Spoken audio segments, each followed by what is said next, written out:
Raymond Bonner, former New York Times reporter and author of Weakness and Deceit about U.S. policy in El Salvador. This morning's New York Times has an editorial titled Mr. Jackson's Prisoner Dealing, in which they say the following paragraph. These prisoner deals demonstrate no diplomatic skill on Mr. Jackson's part. On the contrary, they confirm his lack of it. How much skill does it take, after all, to flatter the interests and views of another government against those of your own, and thus to cage a favor from a dictator? Do you agree with the New York Times? I read that editorial this morning and was a bit struck by it. I think that's a little bit harsh. It seems to me that one of the things Jackson is showing is that it might be possible to deal with some of these people that the United States is, for a long time prefers not to even talk to. And it seems to me at least that he's talking. I think there are some skills involved. I think that the other parts of the editorial are more thought-provoking and more disturbing when the editorial says, how much does this interfere with the normal course of the U.S. relations? But I think by Jackson doing these things, it may prompt the administration, whatever administration it's going to be, to see if it can't talk with some of these other governments. And I think by talking to these governments, we advance rather than impede the cause of peace.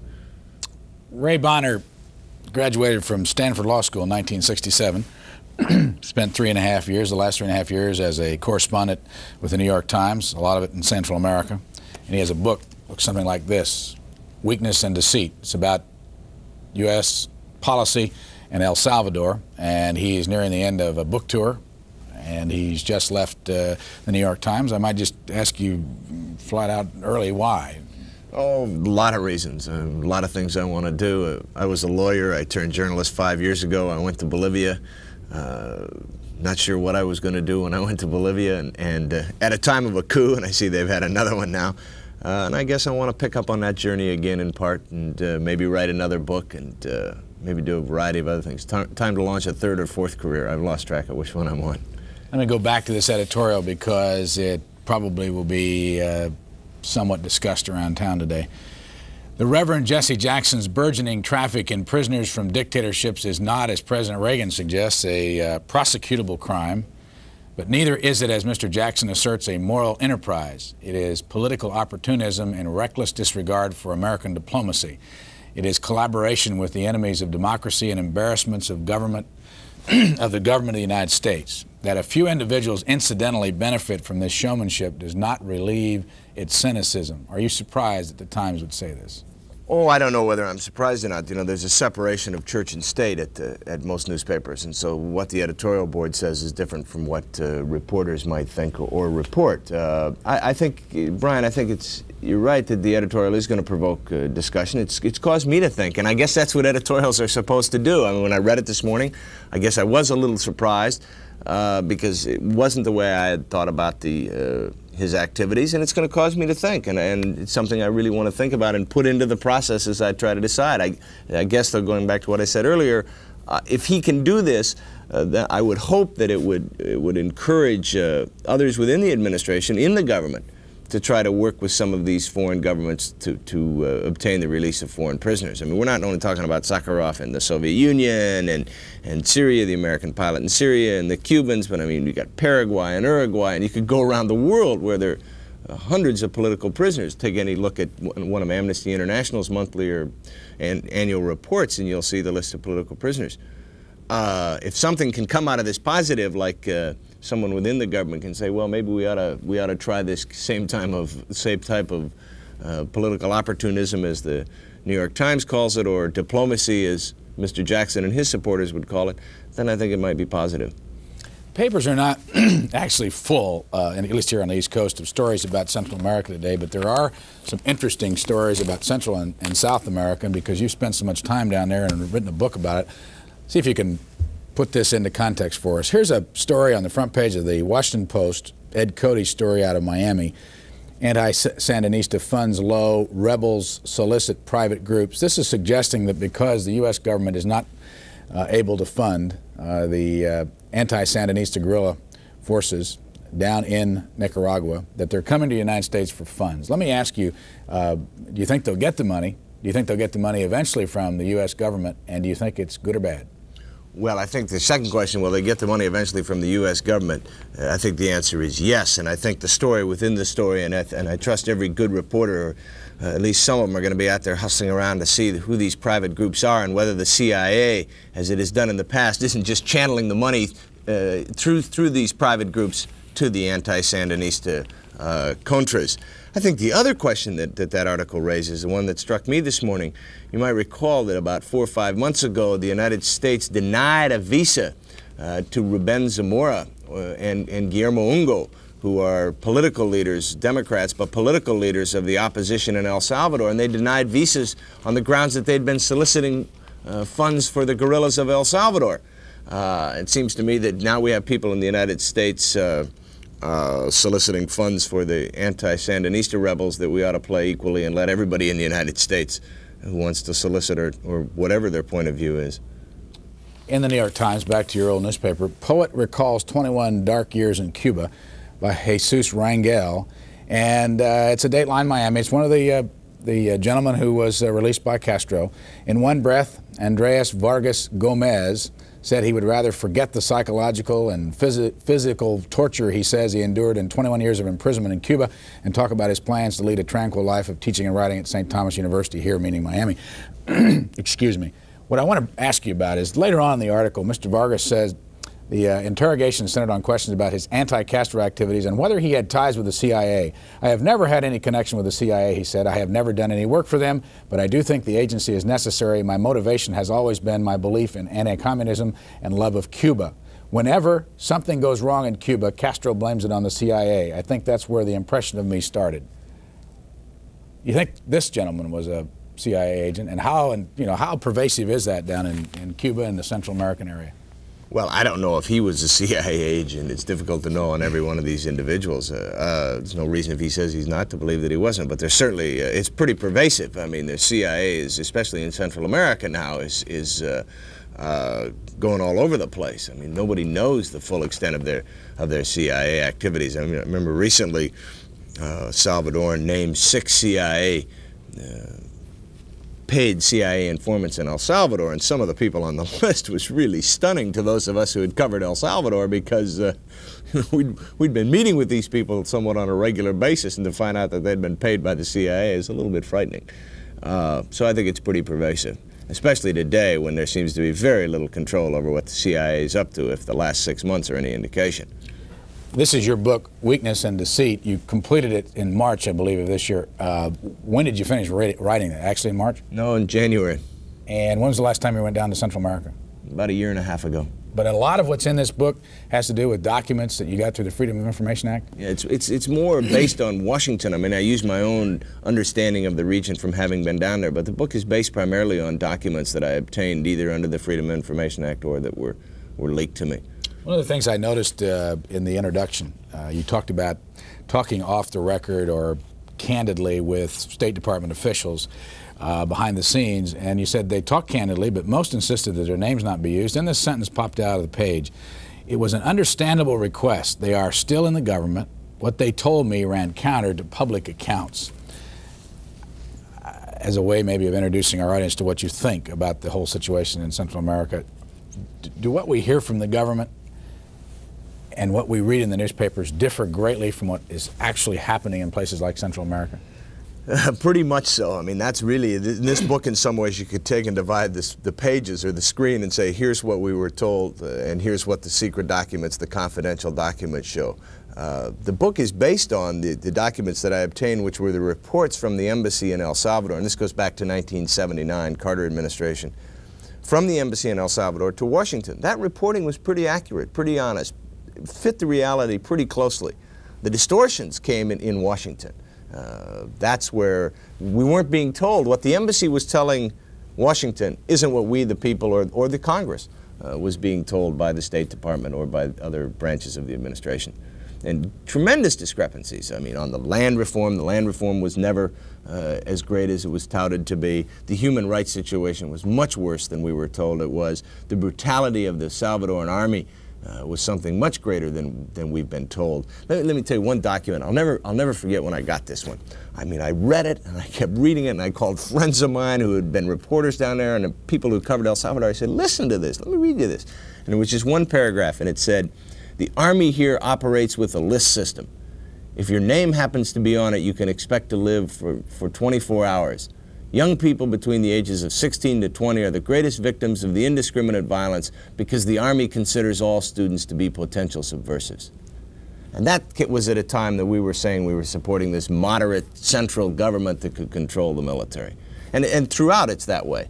Reports about how the Human Rights Commission that the Salvadoran government set up, a Human Rights Commission. The State Department said this is proof that they respect human rights. I got a cable in which the Human Rights Commission is described by the embassy as a farce. That was the word the embassy used in the cable.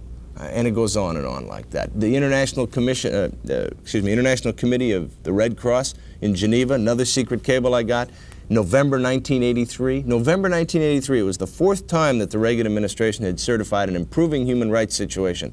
This cable says it's deteriorating. 90% of the political prisoners are being tortured.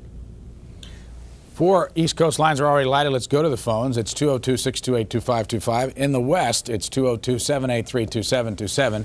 If you live in the Mountain or Pacific, excuse me, time zones, long week, you can give us a call. And that's, remember, our 30-day policy. If you've called us within the last 30 days, hold off and let others participate. Ray Bonner, former correspondent for the New York Times and author of Weakness and Deceit, U.S. Policy in El Salvador, is our guest. Here's what the book looks like, and I assume you can buy it in all the bookstores? I hope so.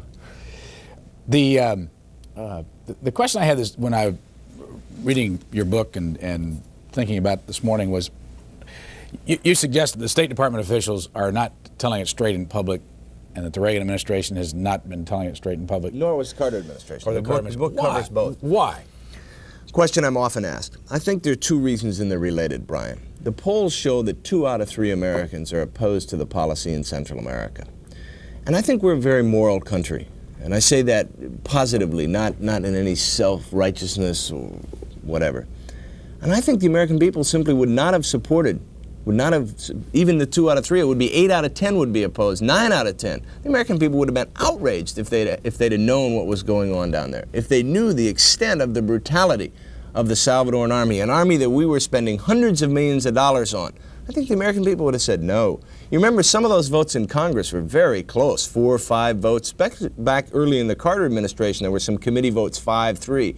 If they'd have had this information, it's interesting, I met with a group of congressmen to discuss the book a couple of weeks ago. Some of them said this, they agreed. They said, yeah, if we'd have had those documents, if we'd have known what was going on, the votes might have been different. Take that one I just cited to you about the Army operating with a list system and young people, college kids being the greatest victims. I mean, how do you think the American people would have reacted to that? Similarly, Archbishop Rivera Damas came to the United States in April of 1981. He met with Vice President Bush and with Judge Clark. He went back and he wrote a letter. I got the letter and I've set it out in full in the book. It is an incredible letter, and if that had come out in April 1981, it may have changed the course of our policy down there. What Archbishop Rivera Damas wrote was to Vice President Bush, he said, you know, respectfully, but you do not understand the situation in El Salvador. I was surprised when you discussed the junta as being in the center, caught between the extremes of the right and the left. He said, to some extent that's true, but the reality is that the right wing of the military controls the government here. Norfolk, Virginia, good morning. Thank you, Brian. I'd like to ask Mr. Bonner a question. Mr. Bonner, you look like a fellow who's old enough to have studied in a good American high school, not one of our modern-day liberal schools where they replaced history with socialism, called social studies. So I'd like to ask you if you've ever studied any World War II history, and most especially American history, and why the nation was founded. The basic reason this country was founded was for defense purposes, to provide a common defense. Was that not the beginning of the Articles of Confederation, or have you studied any history? Now, with your philosophy on appeasement and your obvious lack of knowledge about Neville Chamberlain's attempt to pacify Hitler, I'd have to doubt seriously if you answer the question yes, whether you're being truthful. And how would you like to live in El Salvador? Would you be willing to go down there and put up with all the stuff the guerrillas are putting out. And just one other remark. Your friends, the so-called American journalists who are down there getting the truth, are talking to nothing but the guerrillas. And all Americans know that. And I think you're in a sad state of affairs. I think it must be awful painful for you to realize that this nation is turning back to the right, where we can defend ourselves. Not only ourselves, but the poor as well. How do you feel about the sad cutting of the right turn in America? It must be awful painful for people like you. I think every one of you journalists, especially your types, ought to have to be certified to tell the damn truth once in a while. All right, sir, let's hold it there. Let me ask Ray Bonner, first of all, how often in your tour around the country did you get this strong a reaction? Oh, occasionally. I mean, sometimes I got people saying, you know, the United States ought to get out there. Why are we involved there? We ought to get out totally. And other times I got reactions such as this. I think the surprising thing was, though, that most of the calls seemed to justify what the polls say, and that is that 2 out of 3 Americans are opposed to the policy in Central America. You want to answer the gentleman's question? Well, I mean, what can you answer it? I mean, he didn't ask any questions. He just wanted to attack my loyalty to the country and charge me with being a liberal and this, that, and everything else. I mean, the principles on which this country were founded, I think, were freedom of speech and freedom of religion and all kinds of other freedoms, freedoms which have been stamped out by the current government in El Salvador that we have been supporting. You know, the press, don't shoot the messenger, either side, from the right or from the left. It's not the press's fault. In fact, most reporters in El Salvador don't talk to the guerrillas very often. Very few of them spend much time with the guerrillas and don't have their story. Eugene, Oregon, good morning. Yes, this is Secretary Mozote. I wanted to ask you about why Salvadorans vote. Most generally, when we hear it discussed in the press, what's said is that they're very patriotic and they're very, very concerned about their state, and that's why they're voting. Occasionally, I've heard missionaries say the reason that Salvadorans vote is that not to vote is to be considered subversive, and that how they vote is in some manner recorded, and that they are very much afraid not to vote or to vote incorrectly. And also I wanted to know if there was a reason why you weren't working for the New York Times, and if you think they've changed their direction in recent years. Thank you. Your questions about the elections are interesting ones. It was much more complicated than it was presented in the United States. I think you're right that many Salvadoran peasants think that if they don't vote, they will be considered subversives. However, I think that in order to have a very factual record, you should note that how they voted was not, in fact, recorded. But a lot of people simply voted out of fear in the 1982 election and in the 1984 election, fear that if they didn't vote, the Army would take actions against them. But the people voted in 1982, which was the big election, because they wanted peace. But of course, they didn't get it. And we have to realize that it wasn't the guerrillas, it wasn't the Marxists that interfered with the 1982 election. It was the United States, because it was D'Aubuisson who emerged from that 1982 elections with enough votes to become the head of the Constituent Assembly, enough votes to become president, in fact, of the country. And the United States stepped in and said no way that he could become president. I think there's do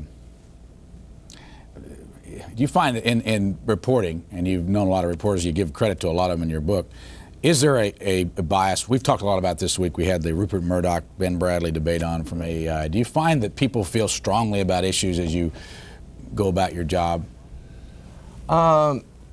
Well, is there a bias, or do they have strong feelings?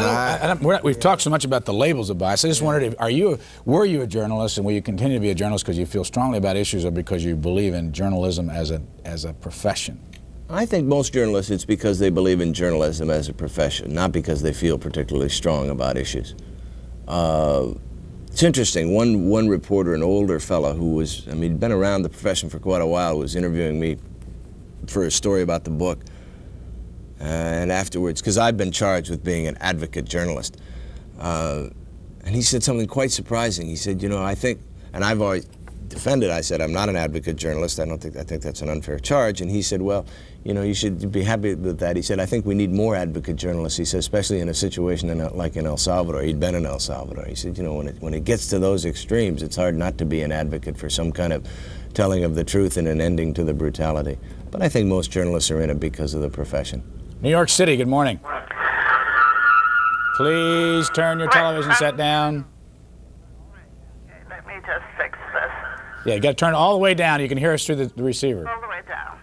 Okay. Thank you. I want to talk about Jackson's goal, the scenario as I see it.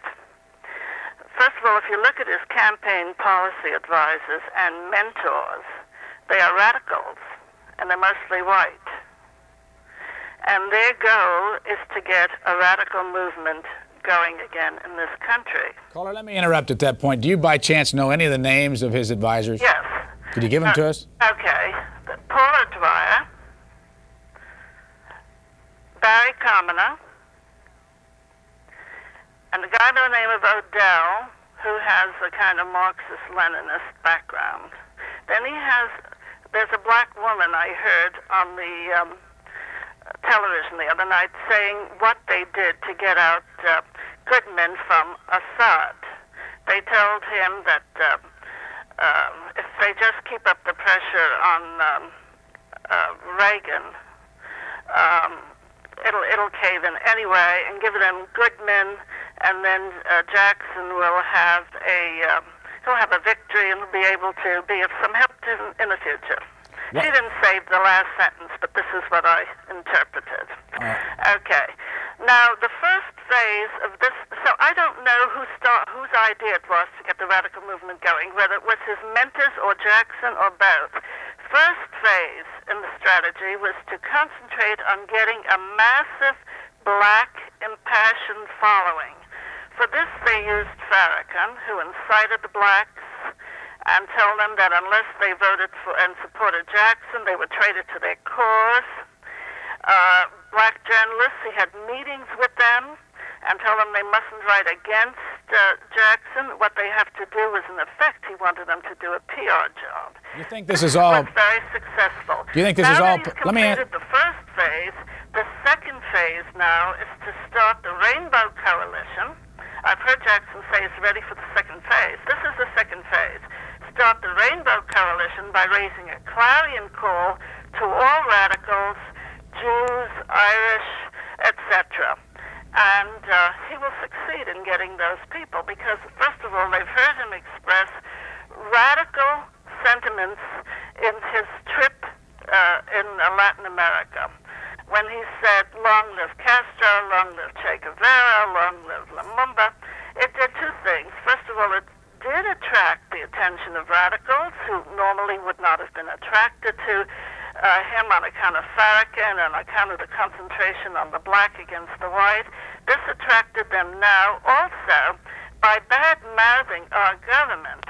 He is telling these people, give me a political triumph, and then in the future I'll have strength in America and I'll be able to help you. Okay, let's stop there. And this is not directly on the subject, but I'm sure Mr. Bonner has studied this situation. Do you have any response? Well, I believe in the principle on which the country was founded. Truth will win out in the marketplace of ideas. So let's have full and vigorous discussion. Radical, conservative, I don't care. I mean, I find a lot of views of a lot of people in the public light pretty deplorable, but somehow I think they ought to be allowed to express them. Let me just take just a moment here and say a word about Manhattan and the cable situation up there. We've had so many calls over the last day about a situation that's developed. I just want to point out to our viewers in Manhattan that we have been dropped from Channel V at night. And this is as a result, we understand, of a new must-carry station that they have to put on up there. And we will no longer be on at night, only on during the daytime on Channel L. If you have a question or a comment, I suggest to you that you best call the Manhattan cable system or the City of New York. They do have space up there on the City Channel, and there have been some discussions about the possibility of using that from time to time. It looks like that our coverage of the conventions and all will not be on there at night, and the only suggestion I have to you is that you contact the cable system because we can't do anything about it down here. For Ray Bonner, let's go to Austin, Texas. Good morning. Good morning. Mr. Bonner, I've I've studied a little bit about El Salvador and about Central America, and I may have some of the facts wrong, but I was wondering, before the United States became involved in El Salvador, wasn't the country run mostly by an oligarchy of, say, 14 families, something like that? It was won by an alliance of the rich and the powerful, which meant the oligarchy and the army, yes. The number 14 is kind of the myth that's grown up, but it might be 100 or it might be 200, it might even be 300 families. But it was an infinitesimally small number. And they ruled in alliance with the army. Basically, while the rich got richer, the army kept the peasants in line. So do you believe that right now D'Aubusson is drawing his support from the former oligarchy, the former control of the country? That's some of his support, clearly. I mean, that's the basis for much of, if not most of his financial support. But obviously he's got more support than that, because we got, what, 46% of the vote in the last election, and I can assure you the oligarchy did not make up 46% of the electorate in El Salvador. Now, was Duarte anywhere connected with this oligarchy, or was he always a moderate liberal outsider, whatever you want to call him? Well, let's see. Duarte's father was Duarte went to Notre Dame, went to Catholic high school, and then he went to Notre Dame in the United States, and then he returned and went into business with his father-in-law and was in the construction business. Was never really part of the oligarchy, that is, the elites of El Salvador, no. Okay, well, thank you. Okay, Austin, Texas, thank you for the call. In this morning's Wall Street Journal, there's it's just interesting, and maybe you can help us if this. It pops up in two places, and in the Wall Street Journal and the Washington Times, and I wonder if, as a journalist, you find from time to time people starting to sell you ideas and stories. I mean, can you feel it? Sure. Can you feel it? Sure. You get the call, and you know right away somebody's selling you a story? Yeah, sure. Absolutely. Well, here's a story in the Wall Street Journal. It's actually a column by Suzanne Garment, and it's about Jesse Jackson, and she talks about the fact that she says this week's orgy of media attention to the Democratic presidential candidate Jesse Jackson had just about wound down when another press release appeared on the subject, Cuban left behind by Jackson on hunger strike.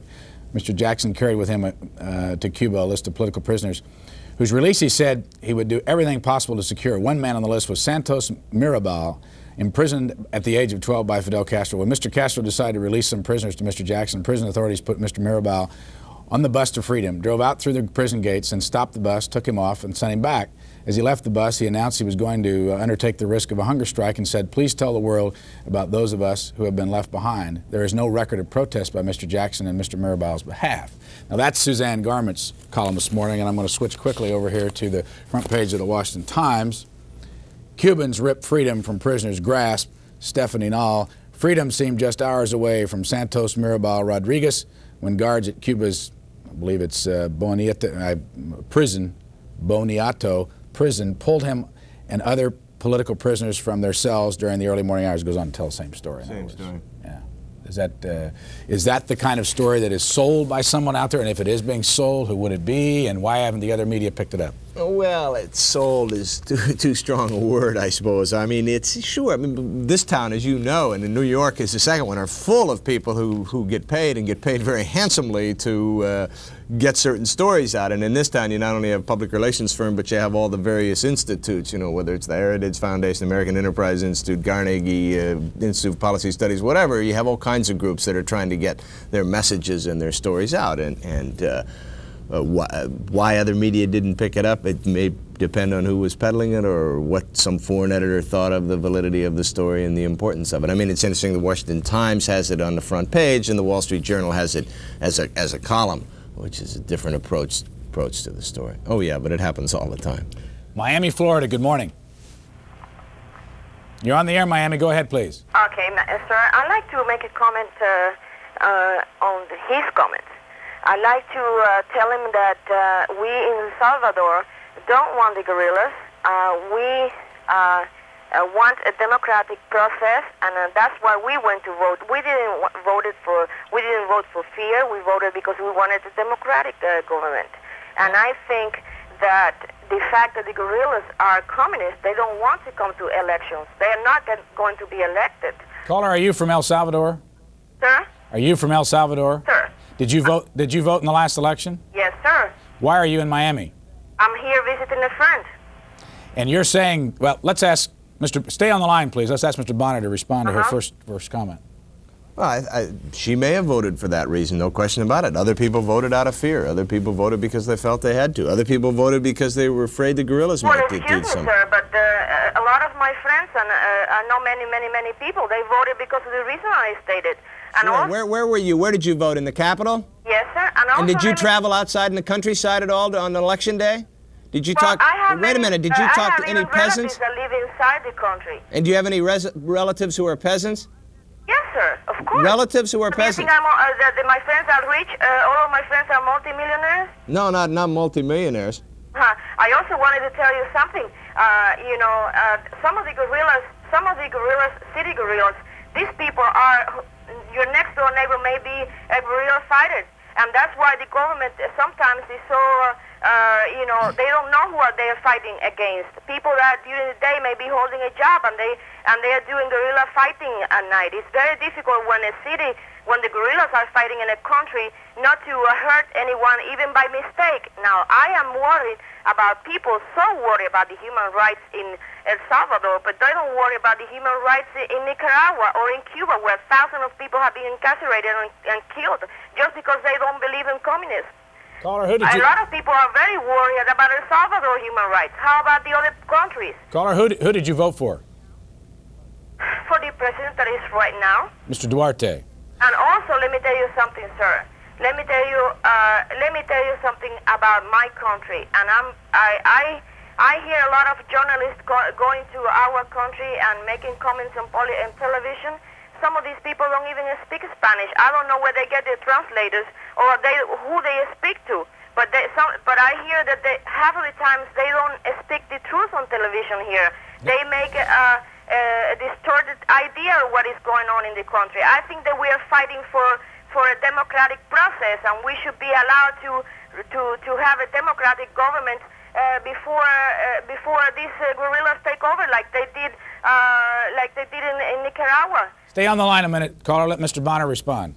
Yes, sir. Well, I'm not sure what to respond to exactly. I think that you seem to be saying that it's all right for some of the human rights abuses because it's hard to distinguish who's a guerrilla and who's not a guerrilla in El Salvador. And that probably is true in many cases. But unfortunately, as a result of that, many innocent people are being killed. If you want to talk about the situation in Nicaragua and you want to talk about the situation in El Salvador, I think it's important to note the differences in the human rights situation. Yes, there's press censorship in Nicaragua, and it's intolerable, and it should be condemned. And yes, they fight with the church in Nicaragua, and it's intolerable and should be condemned. But the situation is not nearly as bad as it is in El Salvador. I mean, it's like a Salvadoran bishop once said to me. He said, I don't understand how they call that government in Nicaragua communist. And he said they call the government here Christian and democratic. He said, in Nicaragua, they don't shoot priests and workers, do they? Now, this isn't to defend the Nicaraguan and the Sandinistas. There's a lot of very troubling signs in that country. But it's still, they don't have political freedom in Nicaragua, but in El Salvador they have death squads, and they don't have death squads in Nicaragua. You don't see peasants' bodies showing up on the road. So I think it's important to keep in perspective exactly what the situation is in these two countries, especially when our policy is to overthrow the government of Nicaragua while we're spending hundreds of millions of dollars to support the government of El Salvador. What's your response, caller? Well, what I'm saying to him is that you may not see the people, the dead people in the streets of Nicaragua. There is a lot of people killed in the streets in Nicaragua. And also, like I said, but it's just not being reported. Once you have a guerrilla fighting in the city, it's like a war. We are in a war, brothers against brothers, because these people wanted to gain power by fighting. They don't want to go to elections. They don't want to have an elected president, even if he is a leftist. Caller, let me ask you a couple questions. You live in San Salvador? Yes, sir. How old are you? I'm 42 years old. What do you do for a living? I'm a teacher. And you're here on holiday, or you have relatives in Miami? Oh, I have relatives, and I have a sick relative here. Okay. And I thank you for your time, sir. Thank you very much. Thank you. Let's go to Los Angeles next. Los Angeles, go ahead. You're on with Ray Bonner. Good morning. Good morning. It's been a couple of months since I spoke to you. I wonder, what caught me was the words advocate journalist. and I think it's a very good phrase. I'm very interested in reading these newspapers, and once in a while you get the reports that remind me of the Byline. Remember the book Byline by Hemingway? Hazellet's Old. I'm not talking about a columnist or A.J. Liebling, where the guy would make a report as a reporter, whether it's a boxing match or a political thing or reporting on the press. And this is the type of reporter that you have there, the guests that are, to me, of great interest. Here in Los Angeles, getting to the last caller, I'm a Hispanic, Chicano. We are coming up with the people who are coming in from Cuba and Central America and opening up the restaurants and a little circle of friends that they have. We come across them. And they do seem to be, like the lady said, not peasants. They seem to be middle class, upper middle class, very right-wing opinions. There was an incident here in East LA, not here, I don't live in East LA, but in East LA where for years there was this painted picture on the freeway of Che Guevara. And there were some other similar types in some of the barrio low rental housing units, and the kids growing up didn't even know where Cuba was or Che Guevara. Just more of a symbol thing. And lately they've been painted over. Spray paints come over, and then it trades down to the Cubans who live around the Westlake Park and so forth. And the only reason I'm calling is it's coming down to that level where we're butting heads with people who are coming in very opinionated, Caller, were you very right-wing. Were you born here in the United States, or were you born somewhere else? No, I was born and raised in Los Angeles. Okay. What's your reaction to Che Guevara? Do you think he was a good guy, bad guy? Oh, yeah, he was one of my heroes back in, I'm 52 years old when Korea, but that was one of the first in Central America. As a kid growing up, it was always a hang-up about when the press or whoever was speaking about the people south of the border as banana republics and look at them, they can't do anything for themselves. And when finally some of them do, pull themselves by their bootstraps to say the same old thing, well, in desperation, Castro pops up. And you know how many movies we've seen in the old years about all the revolutions that happened in Cuba, John Garfield and so forth and so on. And finally something happens, and we get all the negative reaction to Castro, and history is history. He ends up in the arms of the Russians, where he could have been an ally. He could have been a symbol for Central America, supported by the United States as a democracy emerging from one extreme to the other. Thanks. I think he brings up a point. I don't know what he was for sure getting at. He suggested, I think, that the peasants, I think that's what he called them, some of those maybe lower income people coming across the border from Central America are more of a right-wing nature today than they used to be. Is that your experience? I don't know if the peasants are. I think the peasants who are coming across probably have no political ideology. I mean, they're just fleeing from, whether it's Haiti or Salvador or wherever, they're just fleeing from the poverty and from the repression. I think it's the middle classes, the upper middle class people who are fleeing and are coming to the United States. I think those are the ones that he's saying have more of the right tendency to have a right-wing political ideology. I don't know if I necessarily agree with him, but he probably has more contact with them. How important is the whole issue of Central America, do you think, in the minds of most Americans? That's very interesting. How important is it? I think it varies. I mean, let's face it. Our callers have been fairly outspoken this morning. Right. No, I think to put it in the Vietnam context, which is sometimes dangerous, but I think in this case it's valid.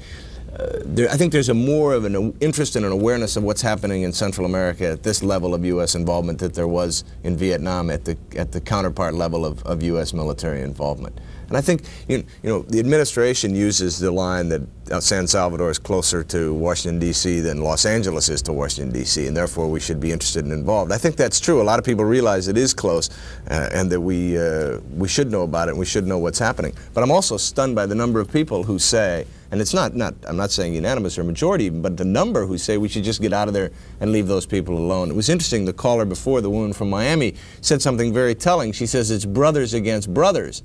Well, if that's the case, then why are we involved down there? Weakness and Deceit is the name of the book. It's published by the New York Times Book Organization. It's U.S. Policy in El Salvador, and our guest is Raymond Bonner. Back to the phones of the Midwest, to Louisville, Kentucky. Good morning. Good morning. I'd like to ask your guest a question, and I want to see would there be any parallel. Okay, when the United States was being ruled by Great Britain, and we decided that they were taxing us too much and they were unbearable conditions, we decided to revolt against Great Britain. And I'm sure they considered us terrorists, subversives, guerrillas, and whatnot, you know, for doing this. And now, 1984, we have maybe not the same situation, but we have people in these Central American countries that feel like they're being walked on by the government, and they want to rise up against these governments and overthrow them and make them democracies. And yet we're calling, seems to me that we're calling these people the same thing that Great Britain probably called us at that time, subversives, guerrillas, communists, and I'd like his opinion on that. Well, I think your point that the causes of the problems in El Salvador and Central America, Guatemala, and previously in Nicaragua, you're right. It's not communism, it's not Cuba, it's not the Soviet Union, it's not Nicaragua. The causes of the insurrections, the revolutions, are decades, generations of bitter poverty and extreme repression. Remember, Ambassador Robert White used to say, when he was the ambassador there, he'd say, we'd have a revolution here even if it weren't for Cuba and Nicaragua. And it's really true. Those are the causes, not communism. What do you hope your book will do? Or has it done anything so far?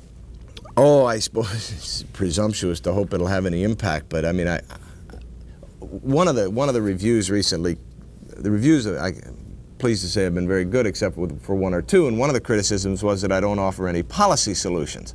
It was in the New York Times. Well, also it was in the Washington Post. But I didn't intend to. I hope this will give the people the facts, more of the facts at least than they've been given in the past for the last 5 years, again, two administrations. We'll help them understand what's happening down there. We'll see what the secret documents say, which the government, two administrations have not been telling the American people, and let the American people decide what the policy ought to be. And ask some very good questions, I would hope, during the upcoming campaign. For Ray Bonner, we go to Albuquerque. Albuquerque, you're much closer to the border than we are. Is there anything in the morning paper, anything in the journal? Well, I haven't read the paper yet, but I did want to ask your guest how he would expect anybody to know what was going on in Nicaragua when they don't have any free press there. Well, but there's plenty of free international press in Nicaragua. They haven't done any censoring of the international press, at least not to my knowledge. I haven't seen it reported. I think the New York Times has a reporter there, the Washington Post has a reporter there, news magazines, television networks. I think the world is very well informed about what's happening in Nicaragua. Caller, have you ever been to Nicaragua? No, I haven't. I did hear about the re-education camps there, though. Which are? I guess to re-educate the people into correct thought. I wonder how Mr. Bonner would view that. I'm not sure what your re-education camps. I haven't seen anything about those. Apologize to our caller in Albuquerque. We lost him. Nicaragua, is it? Have you been there? Oh yes. What is your personal feeling when you land in San Salvador versus when you land over in Managua? Well, I can tell you it's the personal feeling of probably every reporter down there, and that is that it's a lot safer in Nicaragua than it is in El Salvador. I mean, I think even the U.S. ambassador to Nicaragua pointed out once 6-7 months ago that he drives around in a regular car. You know, it's not a reinforced, armor-plated with all kinds of bodyguards, and the embassy in Managua, the embassy in Nicaragua, the U.S. embassy isn't surrounded by high walls like in El Salvador. It's a fortress. I mean, I think as I mentioned earlier, there's some real problems in Nicaragua, but it's still not the situation like it is in El Salvador. Arlington, Virginia. Good morning. Yes, good morning. I just have a question to Mr. Bonner. I have been following Mr. Bonner's report on Central America, and he's not very aware that his reporting on El Salvador is very controversial. I just recall 2 years ago when he mentioned a supposedly tortured guy that he got his story from the guerrillas in Mexico. It was a completely mistaken. The New York Times has to apologize because the story that he got from that guy who was a liar, he reported as a fact. In his book, I just read his book, I just full of red dots, it's full of stars of missed facts on El Salvador and Central America. For example, in Honduras, you report General Alvarez as being the Minister of Defense, when in fact he was not. And I can go on and on. You reported in non-reform in El Salvador. I know that the embassy of El Salvador is full of letters to the editors, to the New York Times, reporting that you systematically have reported, have misreported the facts on El Salvador. You have reported only one side of the story, and as you know very well, Mr. Bonner, you have been pointed out by the professional media watcher as the typical advocate journalist in Central America. Caller, let me ask you a question before Mr. Bonner responds. Where are you from originally? El Salvador. Are you here with the government? Yes. You work at the embassy? Yes. Mr. Bonner. Well, stay on the line, please. Did the embassy show you those letters? Oh, yes. I am the one who wrote the letters. Yo, you wrote the letters. The thing speaks for itself. But do you, let me ask you, caller, if you're working for the Embassy of El Salvador here and you see a book like this and you see it discussed around the United States, do you then try to get people around the country to respond to it, people that are more on your side? Well, the problem that we got in New York Times, they refused to print another letters when we wrote to the editors. So we have a tremendous, terrible difficulty to access to the liberal media. Let's go back to the example I pointed out. Tell Mr. Bonnet to discuss about this guy, the supposedly torture guy, that he relied his story from Mexico. It was a mistake. The guy was a liar. Why Mr. Bonnet said he got his story from the FDR in Mexico City. Well, let's find out what Mr. Bonner says. I didn't get it from the FDR in Mexico City. As you've read the book, and as you know, I have admitted I should not have written that story. Very few journalists will make such an admission. I admit it. It was a mistake. I don't know what else you want me to do. In that review in the New York Times, which was fairly favorable, they also spent several paragraphs, could I use the expression working you over, or talking about the volume is marred by repeated errors of fact, often minor but still disturbing. Since that, did you want to respond to that? Actually, it's interesting. It's in the Washington Post. It's in the only review that I felt that I had to respond to, because his review is filled by errors of fact. He talks about something happening in January, which happened in February. He talks about the Carter administration in December of 1982. So it's either the Reagan administration in 82 or the Carter administration in 80. He says things that I didn't say. The gentleman is Richard Mullet, who is a professor of Latin American history at Southern Illinois University and author of Guardians of the Dynasty. Now, have you read his book? No, that's a 1976 book. It's about Nicaragua. I haven't. I mean, I've read parts of it, and I've seen, I haven't read the whole book in a long time. But the other thing is that he doesn't say there, he also taught at the, worked for the Pentagon, teaching at the United States War College in, Air Force War College in Alabama, which he doesn't point out. Why would the Post find Mr. Mullet to review your book? Because you were at the New York Times? Did they do that? As opposed to what? If you were with if it was a Washington Post reporter, would they be more favorable? Or oh no, I don't. I'm not suggesting at all, and I want to make very clear, I'm not suggesting the Washington Post in any way. I think they gave it to Mr. Mullet because they thought he knew something about Central America, which in fact he does, and that's the way the review came out. But those are the views of Mr. Mullet, not the views of the Washington Post book world. I don't ascribe any political motivation to the Post at all. Next week, starting at about 8:30 a.m. East Coast time, we begin our coverage of the 1984 Democratic National Convention in San Francisco. Actually, the convention doesn't start for a week, but we'll be out there starting off on Monday. Cameras will be in the KGO radio studios watching the all-news radio station take us through drive time. We'll have a regular guest at 9 o'clock, but we'll keep going back and forth so you can get a feeling of what the atmosphere is in San Francisco. Our call-in shows start next week, and they'll be all week long. We'll be bringing you an update on when they're scheduled as the weekend goes on. That's next week, starting Monday morning. We hope you'll join us for our special coverage, which will be unique, of the 1984 Democratic Convention in San Francisco. Atlanta, good morning. Good morning, Brian. First, every time I get to watch your show, I'm impressed by the way you handle your callers and your guests, and you really deserve praise for that. Thank you. My questions for your guest are a couple. First is that it's my perception that the administration has pretty much decided to let General Gorman in Panama have essentially a free hand to do pretty much what he wants to do, so as not to get in a situation like Vietnam where the military complained about being second-guessed from Washington all the time. And I was wondering if you could, either you comment on that, verified or not. And my other question, We're losing you. Hello. Yeah, go ahead. My other question was to tell if you knew anything more about General Gorman. Where could I find out more when we see stuff? And is he like MacArthur in Korea or a Westmoreland in Vietnam? What sort of a headquarters is that down there in Panama? Thank you, Atlanta. Good call. And would you tell us as much as you can about the general? The perception that you have is certainly not one I can dispel, nor can I confirm it. As far as Gorman, see, I haven't been to Panama or the Southern Command or that region since General Gorman replaced General Wallace Nutting. But there was a very good article in the Wall Street Journal, the left-hand column, I think it was last week, but certainly within the last couple of weeks. And Lauren Jenkins had a good article in the Washington Post about General Gorman. I believe it was about 6 months ago. But yes, he's definitely somebody I think is worth watching. Who is he? He's the head. He's the head of what's called the U.S. Southern Command, based in Panama, which means he's the top general for all of Latin America. He runs all of Latin America, and it used to be a 3-star position. It's now a 4-star position. Gotten a lot of publicity? Gotten a lot of publicity.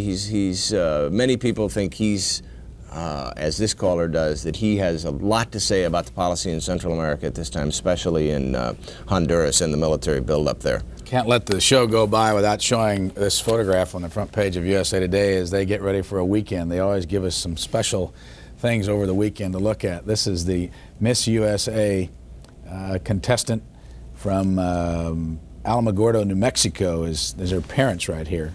And I don't think anything else needs to be said. Let's go on to Austin, Texas for Ray Bonner. Go ahead, please.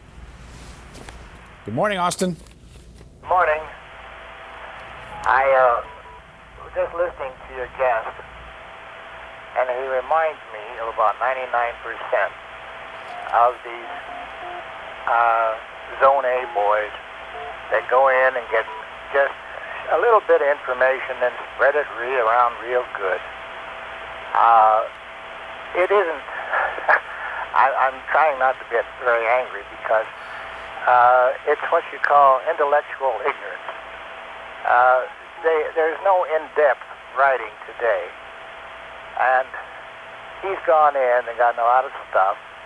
He hasn't really gone into the heart of the thing where the people are involved. He's taken whatever is handed to him, then he runs and prints it. We have the same thing in the United States. It isn't any different.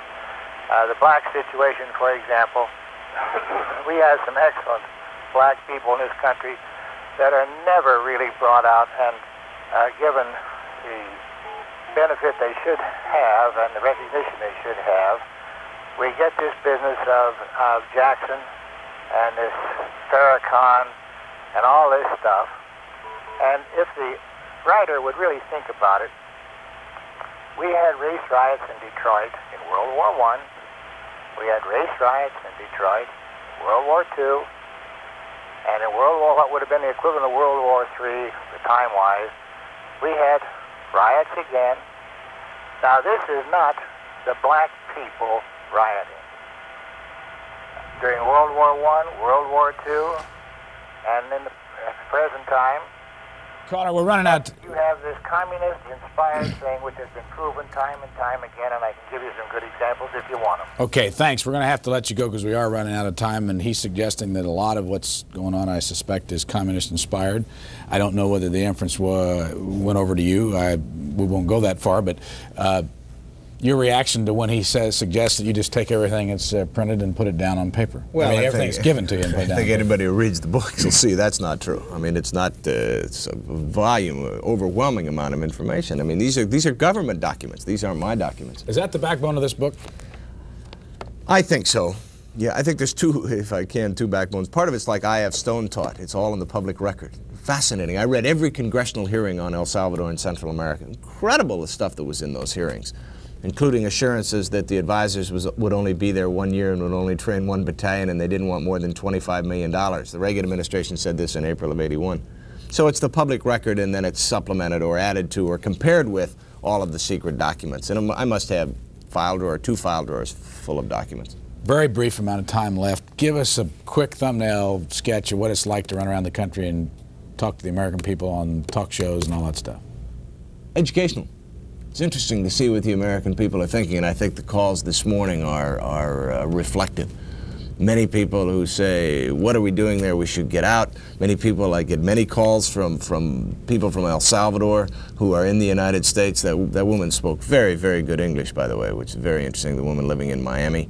And people who say, look, I mean, people have called in and said, by God, we have the right to do whatever we want to do, and if the CIA has to rig elections, and if the CIA has to go in with this, and if we have to send American boys down there to die, then that's fine, we should do it.